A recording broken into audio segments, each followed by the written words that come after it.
Afternoon, my dear student. As you know that I am your teacher, Jiten sir. As a request of all children, I think that I should also upload the video for the welfare and for the knowledge of students. So today I am going to upload a video of grammatical portion, and this is my first video. And I hope that you will like very much this video, because when I teach in your classroom, so you will like my teaching. So this is very good opportunity for me and for you also, that I am going to teach from the technology system, because we are living in 21st century and this is the age of technology. So I think that there are a lot of video on YouTube, so I should try once again and I should try once for my students education and knowledge. So this is my first video, and you like very much. I am going to teach today active and passive voice. So you will watch very carefully, and I hope that you will achieve some knowledge very carefully, and your knowledge will be enhanced slowly and gradually. So look very carefully and watch to this video. So first of all, I am going to teach you about voice. What is voice? You know that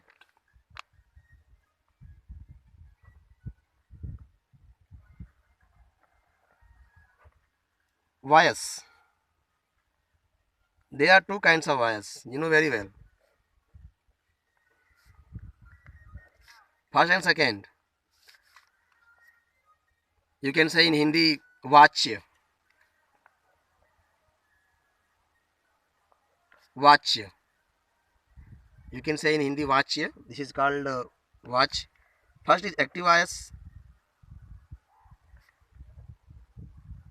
and second is passive voice. Active voice means you can say kartrivachya, and passive voice means you can say karmavachya in Hindi. When I teach in the classroom, I found that many students feel very embarrassment in this active and passive voice, but this is very easy. This is very easy. You know, in active voice, the supreme part is subject. You can say subject. And in passive voice, the supreme part is object. Totally, we can say that active voice is depend on the subject and passive voice depend on the object. In this voice, active voice and passive voice, subject and object is supreme. On the basis of subject and object, we translate into passive voice. Okay. So how we can change from the sentence? Suppose that there is example, Ram writes a letter. Ram writes a letter. Ram एक पत्र लिखता है. So this is a present indefinite tense. Present indefinite tense. Why? Because in this verb we use s. हमने इसमें s लगाया है verb में. WRITES. In this sentence, Ram is our subject. Okay, and later or later you can say, or later is our object. Okay, so when we change into passive voice, so this is very easy. First of all, we find the object. So here is object or later. So we write a letter is written by Ram. All letter is written by Ram. हमने किया क्या? इस all letter को हमने यहाँ पे बनाया subject. Helping verb is लगाया, वर्ब की third form WRITEN by Ram. Ram यहाँ पे सब्जेक्ट था, हमने यहाँ पे इसको ऑब्जेक्ट कर दिया. इस पूरे एक्टिव और पैसिव में जो सुप्रीम पार्ट है सब्जेक्ट और object. Okay, you will focus only subject and object. And you know that in any sentence, in all sentence, हमारा सब्जेक्ट पहले रहता है. Okay, you will focus on subject. Ram is a subject because Ram is also a noun. You know, Ram is also a noun. Ram is a noun. Noun is the name of person, place, animal, or thing. You know very well since your childhood. Every student should know about these parts of his speech. I will upload video parts of his speech also, but first of all, you will focus this sentence and this bias. So subject मिल गया हमारा. यहाँ पे हमने इसको object कर दिया. Object हमेशा पीछे होता है, सेंटेंस के लास्ट में होता है, और लेटर. ओके, बाकी बचता है हमारा वर्ब, क्रिया. तो वर्ब हमारा इसमें राइट है, लेटर. राइट क्या है हमारा? क्रिया है इसमें, लिखना. ओके, तो हमेशा हम करते क्या है कि एक्टिव से पैसिव बनाने में हमेशा हम सब्जेक्ट को ऑब्जेक्ट, सब्जेक्ट को बाय ऑब्जेक्ट. ओके, सब्जेक्ट को बाय ऑब्जेक्ट और ऑब्जेक्ट को हमेशा हम सब्जेक्ट में चेंज कर देते हैं. ऑब्जेक्ट को हमेशा सब्जेक्ट में बदलते हैं. ये मेन पॉइंट है हमारा. आप इसको ऐसे समझ सकते हैं, सब्जेक्ट को बाई प्लस ऑब्जेक्ट, ऑब्जेक्ट को सब्जेक्ट में बदलते हैं. जो बच्चा इस बात को समझ लिया कि एक्टिव से पैसिव चेंज करते समय सब्जेक्ट को बाई प्लस ऑब्जेक्ट और ऑब्जेक्ट को सब्जेक्ट में बदल दिया, और वर्ब की थर्ड फॉर्म हम यूज करते हैं, B3 फॉर्म जिसको बोलते हैं. वैसे आप लोग जानते हैं वर्ब की 5 फॉर्म होती हैं. ओके, सो वर्ब की थर्ड फॉर्म जैसे यहाँ पे कर सकते हो, राइट, रोट, रिटेन, गो, वेंट, गॉन, सिंग, सैंग, संग, play, played, played, fly, flu, phloem, ये सब होती हैं वर्ब की थर्ड फॉर्म, जो आप लोगों को बेसिकली आना चाहिए. तो हमने यहाँ पे क्या किया कि इसको हमने बनाया सब्जेक्ट, हमने इज लगाया. हेल्पिंग वर्ब हम कैसे यूज़ करते हैं वो हम बताएंगे आपको कि कैसे हम हेल्पिंग वर्ब लगाते हैं, कैसे हम चेंज करते हैं. इज क्यों लगा दिए? क्योंकि आप लोग जानते हो कि यहाँ पे जो ऑल लेटर हमारा है सिंगुलर है, एक वचन है, इसलिए हम यहाँ पे इज लगाएंगे. ये तो एक थोड़ी सी हम हिंट दी हैं, समझाएं कि कैसे हम चेंज करते हैं बेसिकली. ओके, लेकिन अगर आप और अच्छे से अगर इसको समझना चाहते हैं तो एक्टिव वॉइस में 8 टेंस, एक्टिव वॉइस जो होता है हमारा, जैसे टेंस 12 होते हैं, तो एक्टिव वॉइस जब भी हम बदलते हैं उसमें 12 टेंस होते हैं. ठीक है, और एक्टिव वॉइस में 12 टेंस होते हैं, आप जानते हो इसको अच्छी तरह से. टेंस 12 होते हैं, इसमें कोई दिक्कत नहीं है. आगे ऐसे कहा जाता है ना कि टेंस 3 प्रकार के होते हैं, present tense, past tense, future tense. आप लोग जानते हो प्रत्येक टेंस के 4 पार्ट होते हैं, वो भी जानते हो. Indefinite tense, continuous tense, perfect tense और परफेक्ट कंटिन्यूअस टेंस. तो पूरा जो हमारा 12 टेंस होता है, और जब इसको जब हम पैसिव वॉइस में जब चेंज करते हैं, एक्टिव जब पैसिव बदलते हैं हम लोग, तो उसमें हम केवल 8 टेंस की पैसिव बनाते हैं. केवल हम 8 टेंस की पैसिव बनाते हैं, केवल 8 टेंस की पैसिव हम चेंज करते हैं, और बाकी 4 टेंस के हम पैसिव नहीं बदलते हैं. और वो 4 टेंस कौन कौन है ये आपको आना चाहिए कि हम उस किन 4 टेंस की पैसिव हम नहीं बदलते हैं, है ना. पहला है हमारा प्रेजेंट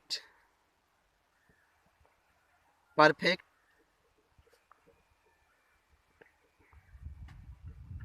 कंटिन्यूअस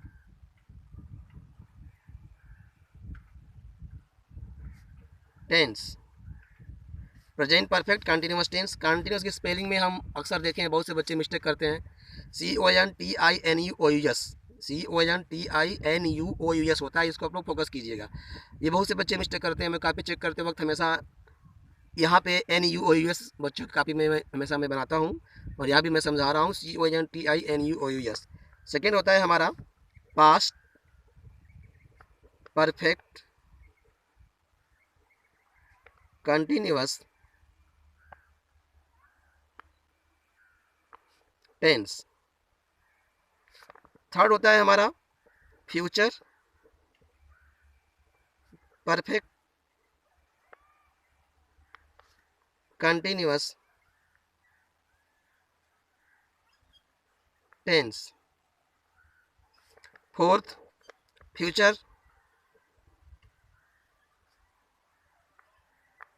कंटिन्यूअस टेंस. इन 4 टेंस की हम पैसिव नहीं बनाते हैं.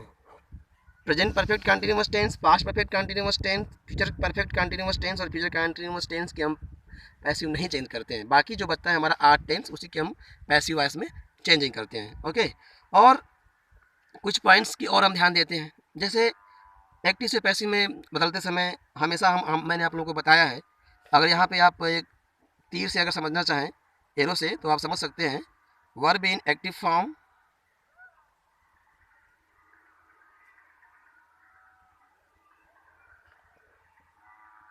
And verb in passive form.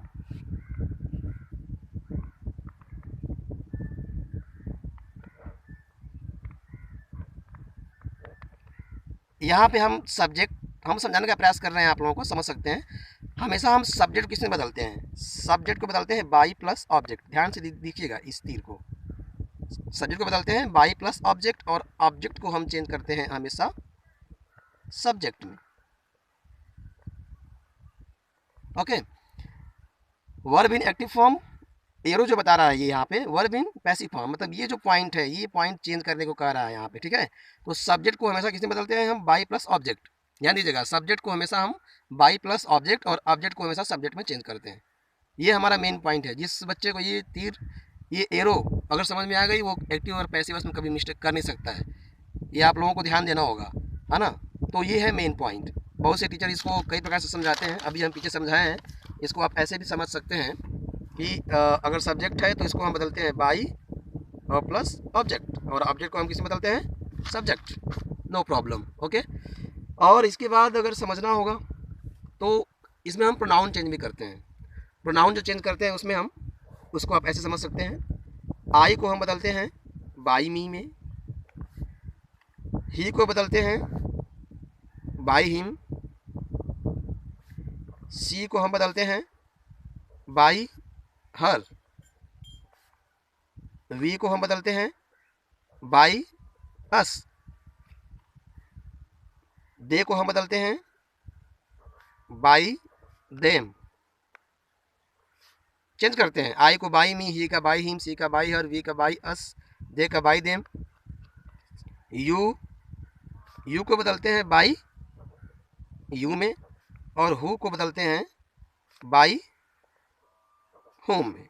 Okay, आई का बाई मी, ही का बाई हिम, सी का बाई हर, वी का बाई अस, दे को बाई देम, यू को by you, who co by him.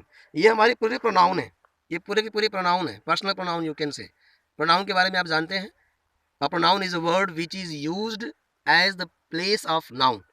A pronoun is a word which is used at the place of noun. Pronoun 11 types के होते हैं, और कभी pronoun के बारे में हम अगर वीडियो बनाएंगे तो हम उसको बता सकते हैं आप लोगों को। पहले ये समझना है हमको कि कैसे हम चेंज करते हैं, हु को बाई में बदलते हैं, ठीक है। और ये पॉइंट जो हम बताए हैं, और सबके साथ वर्ब की थर्ड फॉर्म लगाते हैं। पीछे जो भी हम समझाएं आप लोगों को एक्टिव से पैसिव के बारे में, वो पूरा लेकर और यहाँ तक टोटल जितना है, आई को बाई मी, वी को ही को बाई हिम, सी को बाई हर, वी को बाई अस, दे को बाई देम, यू को बाई यू, और हु का बाई हुम में हम जो भी चेंज करते हैं, ये पॉइंट जो बच्चा याद कर लेगा उससे तो प्रॉब्लम होगी ही नहीं। इतना पॉइंट याद करने के बाद अगर हम एक टेंस का हम पैसिव वॉइस आप लोगों को समझा दे रहे हैं, उसके बाद हम अगली वीडियो में जो टेंस बचेगा उसको हम पूरा आपको एग्जाम्पल के साथ हम समझा देंगे, ठीक है। तो पहला हमारा जो टेंस बच रहा है वो टेंस होता है present indefinite tense. Present indefinite, INDEFINITE, present indefinite tense. इसका हम एक्टिव से पैसिव में कैसे चेंज करते हैं? अगर इसका हम फॉर्मेशन बनाएं, है ना, अगर इसका हम फॉर्मेशन हम ले आए तो इसका फॉर्मेशन बहुत इजी बनेगा, कुछ करना नहीं है आप लोगों को। पैसिव सब्जेक्ट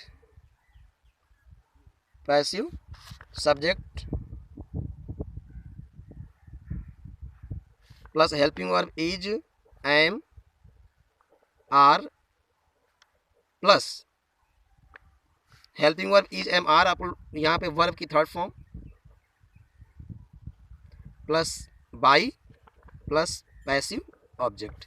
ये फॉर्मेशन जिस बच्चे को याद हो गया, passive subject plus is am are या इज आर एम बोलते हैं, वर्ब की third form plus by plus passive object, इसी के बेस पे हमें प्रेजेंट इंडेफिनिट टेंस का पैसिव बनाना है। और प्रेजेंट इंडेफिनिट में INDEFINIT, इसको ध्यान दीजिएगा, स्पेलिंग जो हमारी है। अगर टेंस हम ले एग्जाम्पल के रूप में, अगर फर्स्ट टेंस हमारा बन रहा है ही हेल्प्स मी, बहुत ईजी से हम ले रहे हैं, ही हेल्प्स मी, तो इसमें हमारा ही क्या है? सब्जेक्ट है, मी क्या है? ऑब्जेक्ट है, हेल्प क्या है? हमारा वर्ब है। तो अभी हम बताएं कि सब्जेक्ट को बाई प्लस ऑब्जेक्ट, ऑब्जेक्ट को सब्जेक्ट। तो अगर हम मी को बदलेंगे, अगर हम आई को मी में बदल रहे हैं तो मी को हम आई में बदल सकते हैं, ओके। ये ध्यान दीजिएगा। तो ये हमारा बनेगा आई के साथ हमेशा हम एम लगाते हैं। आई एम, हेल्प का होता है helped, I am helped by कर देंगे हम, और ही को बदल देंगे हम हिम में। जैसे कि अभी हम अब पीछे बताएं, यहाँ पे ही को हम हिम में बदलते हैं, ठीक है। तो I am helped by him, he helps me, I am helped by him. Second अगर एग्जांपल लेते हैं तो यहाँ पे अगर हम लेंगे they do not like you, they do not like you. इसमें हमारा सब्जेक्ट क्या है? दे, ऑब्जेक्ट क्या है? यू, वर्ब क्या है? लाइक, डू हमारी helping verb, present indefinite tense में डू और डज लगाते हैं हेल्पिंग वर्ब, ये आप लोगों को पता होगा। तो यहाँ पे हमारा बनेगा you are not liked by them, क्योंकि दे को हम बदलते हैं देम में। देखिए you are not liked by them. ऐसे ही अगर इंटरोगेटिव सेंटेंस समझना है तो यहाँ पे जिससे हम ले रहे हैं example, do you sing a song, question mark. और इंटरोगेटिव सेंटेंस में हमेशा हम क्वेश्चन मार्क यूज करते हैं। ओके, अब इसमें हमारा ऑब्जेक्ट क्या है? अ सॉन्ग, सब्जेक्ट क्या है? यू। अब अगर हमारा इंटरोगेटिव आ गया है तो कुछ करना नहीं है, हालांकि इसमें हेल्पिंग वर्ब पहले हम यूज करते हैं। तो यहाँ पे हम देखेंगे हमारा ऑब्जेक्ट सिंगुलर है, अ सॉन्ग, तो यहाँ हम लगा देंगे इज अ सॉन्ग संग बाई यू। ओके, और अंत में question mark, is a song संग बाई यू। ओके, तो ये हमारा है इंटरोगेटिव। एक और एग्जांपल ले लेते हैं, she does not love him. Okay, तो यहाँ पे हिम को हम ही में बदलेंगे, he is not loved by her, he is not loved by her. ये हो गया हमारा प्रेजेंट इंडेफिनिट टेंस का एक्टिव से पैसिव। मेन पॉइंट इसका है passive subject plus is am are plus verb की third form plus by plus passive object. Okay, यही आपको पूरा समझना होगा। और इज एम आर कहाँ यूज करती हैं तो आप लोगों को पता ही होगा, नहीं पता है तो हम बता दे रहे हैं। इज का प्रयोग करते हैं he, she, it, any name and singular number के साथ। आई के साथ एम लगाते हैं, ही के साथ, सी के साथ, इट के साथ, किसी के नाम के साथ अभी बताएं इज लगाते हैं, you, we, they and plural number के साथ हम आर लगाते हैं। और अगर अच्छे से समझना है तो इसको आप लोग ऐसे समझ सकते हैं, आई के साथ हम एम लगाते हैं। ओके, आई के साथ हम एम लगाते हैं, ही के साथ, सी के साथ, इट के साथ, किसी के नाम के साथ, और सिंगुलर नंबर यानी कि एक वचन के साथ हम लोग इज लगाते हैं। You, we, they and plural number के साथ हम लोग क्या लगाते हैं? आर लगाते हैं। ओके, ये आप लोग समझिए, ये सब प्रोनाउन है, सब आई, ही, सी, इट, यू, वी, दे सब प्रोनाउन है। आई के साथ एम लगाते हैं, he, she, it, any name, और सिंगल नंबर के साथ इज लगाते हैं, यू, वी, दे और प्लूरल नंबर के साथ आर लगाते हैं। तो ये पूरी पॉइंट आपको समझ में आनी चाहिए। ओके, तो ये हो गया हमारा प्रेजेंट इंडेफिनिट टेंस का पैसिव वॉइस। इतना पॉइंट्स आप लोग समझ जाइए। इसमें कोई कन्फ्यूजन होता है तो आप नीचे कमेंट कर सकते हैं, और इस वीडियो को आप लोग सब्सक्राइब कीजिए। सब्सक्राइब करने के बाद लाइक भी कर सकते हैं, शेयर भी कर सकते हैं, और बगल में जैसे कि सब लोग बोलते हैं, आप लोग समझ रहे हैं, घंटी है जो बेल है उसको आप लोग प्रेस कर दीजिएगा, दबा देंगे तो हमें भी थोड़ा सा अप्रिशिएट लगा कि हाँ बच्चे अप्रिशिएट कर रहे हैं, ताकि हम और आप लोगों को अच्छी से अच्छी वीडियो को हम अपलोड कर सकें, बता सकें। अभी हम कॉपी पे बना रहे हैं, जैसे जैसे हमें चांस मिलेगा। अभी तो हम घर पे ही बैठे हैं, लॉकडाउन चल रहा है, सोचे कुछ ना कुछ करते हैं तो बना दिए हैं। वो भी हमारे स्टूडेंट्स और हमारे भाई साहब रिक्वेस्ट किए तो हम कर दिए हैं। इसके बाद हम शाम को आगे वीडियो हम बनाएंगे, और आप लोग इसको देखिए, समझिए। अगर कोई कन्फ्यूजन होता है तो you can comment without hesitation, and I will try to do my best, and I know that you will like this, you will subscribe also, and you will press the bell icon. Thank you very much for today and have a nice day.